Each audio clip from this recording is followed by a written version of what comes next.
잠깐, 지금 당신을 한번 보세요. 폰을 보고 있습니다. 또 동시에 무슨 일을 하고 있나요? 식사를 하거나 TV를 보고 있거나 컴퓨터로 뭔가를 작업 중이지 않으셨나요? 혹은 친구와 식사 중이거나 심지어 사랑하는 사람과 함께 앉아 있는지도 모릅니다. 지금 이 영상도 뭔가를 하면서 보고 계실 거예요. 우리 모두 그렇게 살고 있으니까요. 한 가지만 하면 뭔가 낭비하는 것 같고, 멈추면 뒤처지는 것 같고, 가만히 있으면 불안합니다. 그런데 그게 이상한 게 아닙니다. 하루가 끝나면 오늘 뭘 했는지 기억이 없다는 거예요. 분명히 쉬는 시간도 없이 바빴는데 남아있는 게 없다는 겁니다. 사실 이건 제 이야기입니다. 저는 밥을 먹으면서 폰을 봅니다. 영상을 보면서 댓글을 읽습니다. 댓글을 읽으면서 다음 할 일을 생각합니다. 한 가지만 하고 있으면 어딘가에서 시간이 새는 것 같았어요. 이게 효율적으로 사는 거라고 생각했어요. 그런데 어느 날 아이가 저한테 물었습니다. 아빠, 내가 뭐라고 했는지 들었어? 기억이 안 났습니다. 분명히 옆에 앉아 있었어요. 고개도 끄덕였어요. 대답도 했어요. 그 순간 든 감정은 미안함도 아니고 죄책감도 아니었어요. 공허함이었습니다. 나는 지금까지 뭘 한 거지? 바쁘게 살았는데 왜 아무것도 남아있지 않지? 그때 알았어요. 문제는 시간이 없는 게 아니었습니다. 내가 거기에 없었던 겁니다. 혹시 당신도 그러신가요? 만약 지금 이 영상을 보면서 고개가 끄덕여졌다면 오늘 이야기는 당신을 위한 겁니다. 여러분과 함께 성장하고픈 딸깍 심리학입니다. 편하게 들어주세요. 화가 나는 것도 아니고 우울한 것도 아닌데 하루가 끝나면 텅 비어있는 느낌. 그건 감정이 사라진 게 아닙니다. 감정을 느낄 틈이 없었던 겁니다. 뇌가 너무 많은 곳에 동시에 가 있으면 어디에서도 감정을 온전히 처리하지 못합니다. 오늘은 이 이야기를 제대로 한번 다뤄보려 합니다. 끝까지 이야기를 듣고 나면 아, 그래서 그런 거구나 하고 이해가 되실 거예요. 당신의 뇌가 왜 한 가지에 집중하지 못하는지, 멀티태스킹이 당신에게서 실제로 무엇을 빼앗고 있는지, 그리고 오늘부터 바로 쓸 수 있는 딸깍 솔루션, 3초짜리 되돌아오기 기술까지 3가지를 모두 가져가실 수 있을 겁니다. 먼저 한 가지를 말씀드리겠습니다. 당신이 산만한 게 아닙니다. 의지가 약한 것도 아닙니다. 당신의 뇌가 지금 감당할 수 없는 양의 전환을 반복하고 있는 겁니다. 브레이크가 고장난 게 아니라 핸들이 사방으로 돌아가고 있는 상태입니다. 오늘 그 핸들을 한 방향으로 잡는 법을 알려드리겠습니다. 먼저 하나 여쭤볼게요. 지금 당신이 매일 하고 있는 멀티태스킹, 그게 진짜 동시에 하는 거라고 생각하세요? 뇌과학은 단호하게 말합니다. 아닙니다. 인간의 뇌는 2가지 일을 동시에 처리하지 못합니다. 당신이 밥을 먹으면서 폰을 볼 때 뇌는 밥과 폰을 동시에 처리하는 게 아니에요. 밥에서 폰으로, 폰에서 밥으로 미친 듯이 왔다 갔다 하고 있는 겁니다. 이걸 뇌과학에서는 과제 전환, 태스크 스위칭이라고 부릅니다. 문제는 이 전환이 공짜가 아니라는 거예요.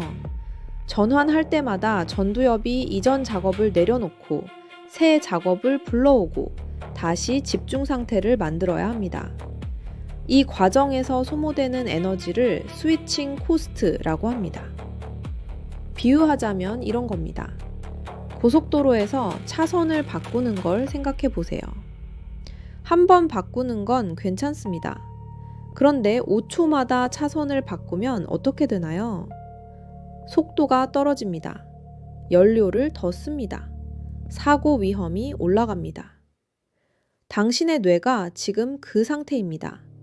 5초마다 차선을 바꾸는 차. 미국 심리학회 연구에 따르면 이 스위칭 코스트 때문에 멀티태스킹을 하면 생산성이 최대 40% 떨어집니다. 10시간 일하면 4시간은 차선 바꾸는 데 쓰고 있다는 뜻이에요. 그런데 더 무서운 게 있습니다. 차선을 바꿨는데 이전 차선에 잔상이 남아요. 방금 보던 문자 내용이 머릿속에 남아있는 상태에서 업무를 시작하는 거예요. 이걸 주의 잔여, attention residue라고 합니다. 몸은 새 작업을 하고 있는데 뇌의 일부는 아직 이전 작업에 붙어 있는 상태. 그래서 어느 쪽에도 온전히 집중하지 못합니다. 당신이 아이의 말을 흘려들은 게 의지가 약해서가 아닙니다. 뇌가 아직 폰 화면에 붙어 있었던 겁니다. 그런데 이게 당신만의 문제가 아닙니다. UC 어바인의 글로리아 마르크 교수는 20년 동안 사람들의 화면 집중 시간을 추적했습니다. 2004년 하나의 화면에 머무는 평균 시간은 2분 30초였어요. 지금은 47초입니다. 2분 30초에서 47초. 20년 만에 3분의 1로 줄었습니다. 47초마다 뇌가 차선을 바꾸고 있다는 뜻이에요. 왜 이렇게 됐을까요? 알림입니다. 헬스조선 보도에 따르면 스마트폰 알림이 한 번 울릴 때마다 집중력이 7초 흐트러집니다. 7초가 짧다고요? 하루에 알림이 몇 번 오는지 생각해 보세요.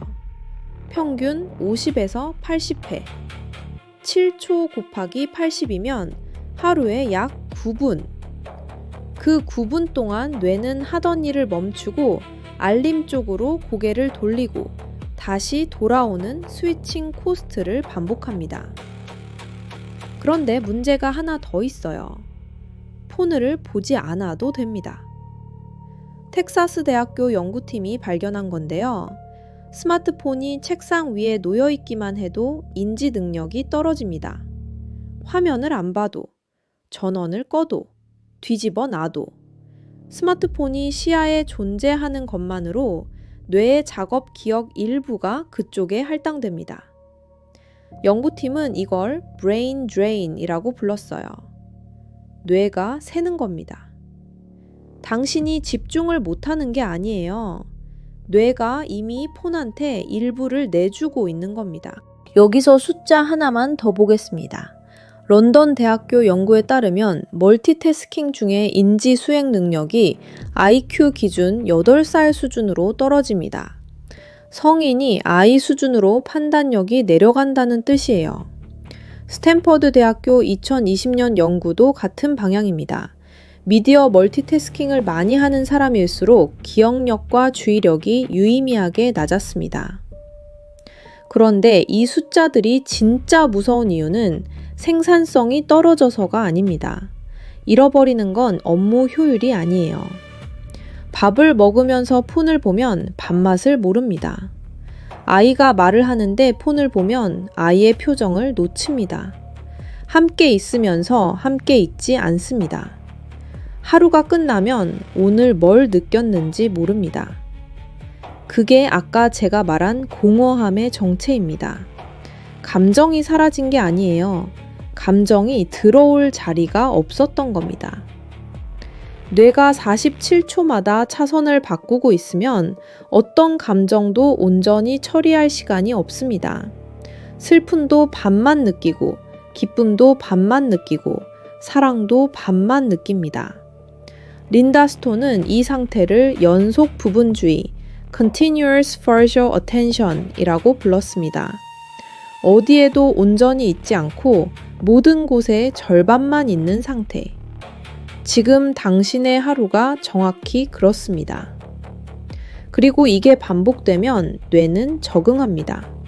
쪼개진 상태가 기본값이 됩니다. 한 가지에 집중하는 게 오히려 불편해져요. 가만히 앉아 있으면 불안하고 아무것도 안 하면 뭔가 잘못된 것 같고 폰을 손에서 놓으면 허전합니다. 그건 당신의 성격이 아닙니다. 뇌가 쪼개진 상태에 중독된 겁니다. 2화에서 감정 브레이크가 고장났다고 했죠. 3화의 문제는 다릅니다. 브레이크가 아니라 핸들입니다. 핸들이 사방으로 돌아가면서 어느 방향으로도 제대로 가지 못하고 있는 상태. 그런데 핸들을 잡을 수 있습니다. 지금부터 그 방법을 알려드리겠습니다. 자, 정리하겠습니다. 당신의 뇌는 동시에 두 가지를 못합니다.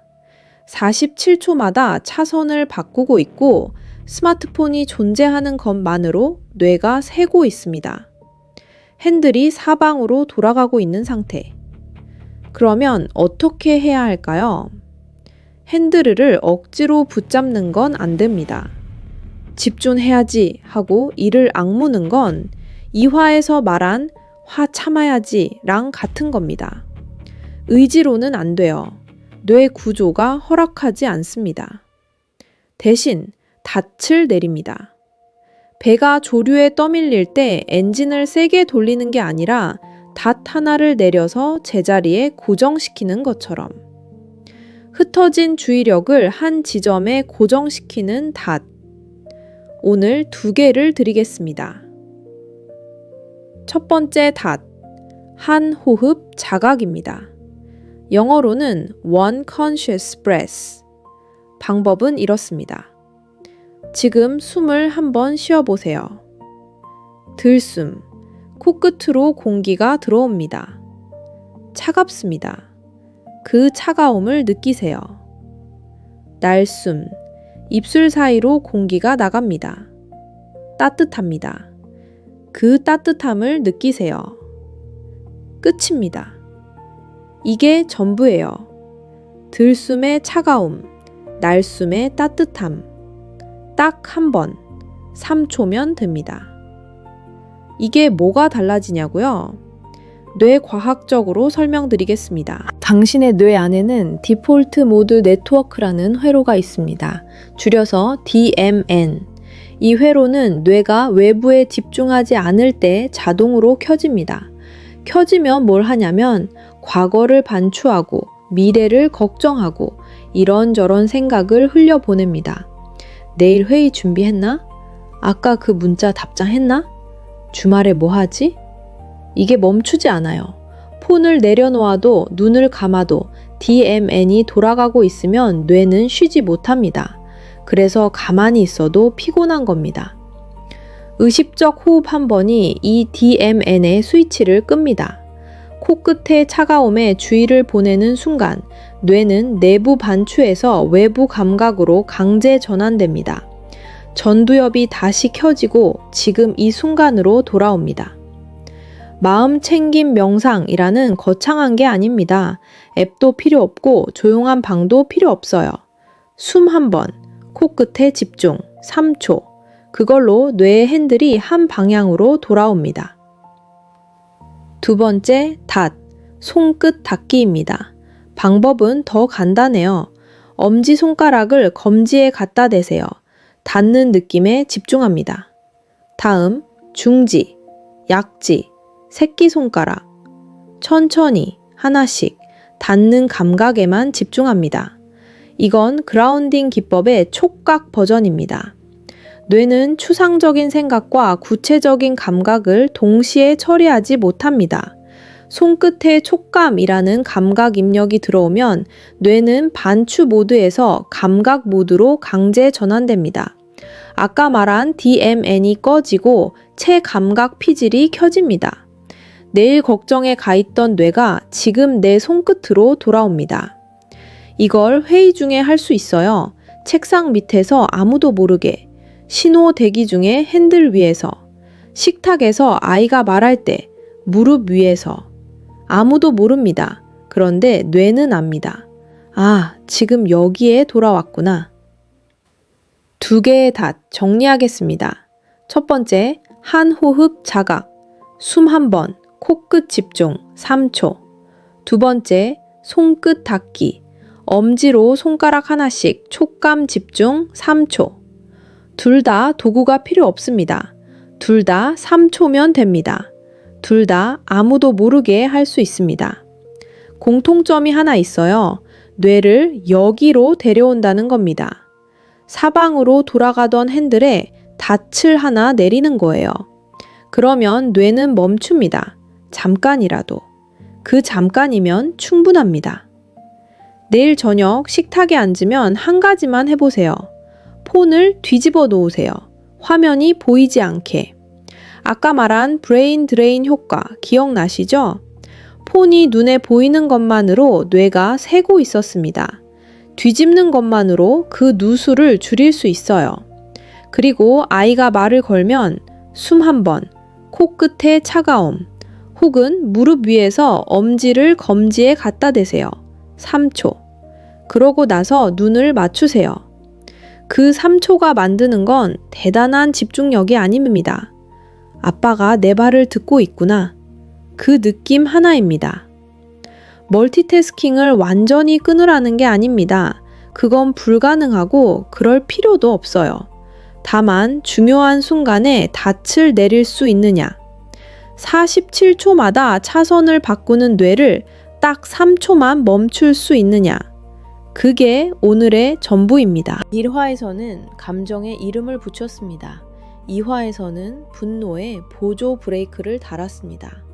3화에서는 흩어진 주의력에 닻을 내렸습니다. 세 편 모두 필요한 시간은 같습니다. 3초. 거창한 변화가 아닙니다. 앱을 깔 필요도 없고 프로그램에 등록할 필요도 없습니다.